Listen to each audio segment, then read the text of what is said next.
කාලේ ලංකාවේ හිටිය සිරිනාග කියලා හොරෙක්. සිරිනාගට හිතුණා ලංකාවේ රජ වෙන්න. නිකන් රජ වෙන්න බෑනේ. සේනාව ඉන්න ඕනේ, යුද්ධ කරන්න ඕනේ, සල්ලි තියෙන්න ඕනේ. ඉතින් සිරිනාග කියන හොරාට සල්ලි නැහැ. සිරිනාග හිතුවා චෛත්‍ය බින්දොත් සල්ලි හොයාගන්න පුළුවන්. මොකද රන් රිදී මුතුමැණික් තියෙනවානේ පරණ රජවරු නිදන් කරපු. අන්න සිරිනාග හිතපු ඇටි. ඉස්සර ඉඳන් ලංකාවේ රජ වෙන්න ගොඩක් හිතලා තියෙන හොරුන්ට.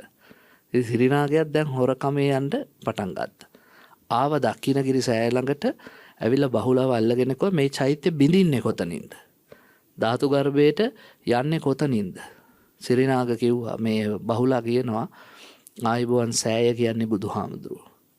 බුදුහාමුදුරන්ට හානි කරන්න අපිට මග කියන්න බෑ. චෛත්‍යයට නෙමෙයි මේකේ වැලි කැටයකටවත් හානි කරන්න මම මග කියන්නේ නෑ. නිසා බෑ.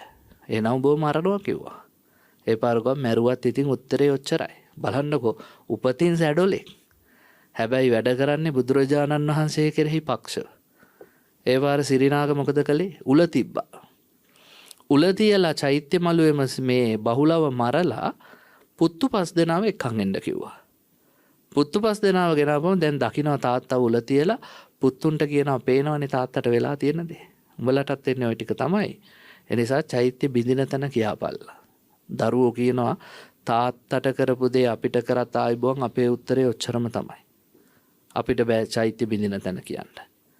මේ චෛත්‍ය කියන්නේ බුදුහාමුදුරුවෝ කියලායි අපේ තාත්තා උගන්වලා තියෙන්නේ. ඒ නිසා බුදුහාමුදුරුවන්ට අන්තරාවක් කරන්න අපිට බෑ. අර ගහේ කටු උල් කරන්න ඕනේ නෑ කියනවනේ. ඒ වගේ තමයි දරුවෝ. දරුවෝ 5 දෙනත් මැරුවා. මරලා අර චෛත්‍ය මළුවේම දරුවන්වත් උල තිබ්බා. පින්වතුනි මේ වෙලාවේ අහස කල්ලු කරගෙන එනවා. ඒ වෙලාවේදී අහස කළු කරගෙන එද්දී සිරිනාගයා ටිකක් බය වෙනවා. දිව්‍ය රථයක් ඇවිල්ලා දිව්‍ය රථයට මේ 6 දෙනාවම පටව ගන්නවා. පටවගෙන අහසේ ඈතට ඇදිලා යද්දි සිරිනාගයා බය වෙනවා. ඒ පාර සිරිනාගයා වටේ ඉන්න මිනිස්සු කියනවා මේගොල්ලෝ දිව්‍ය තලයට ගියා නම් අපි යන්නේ අපායට.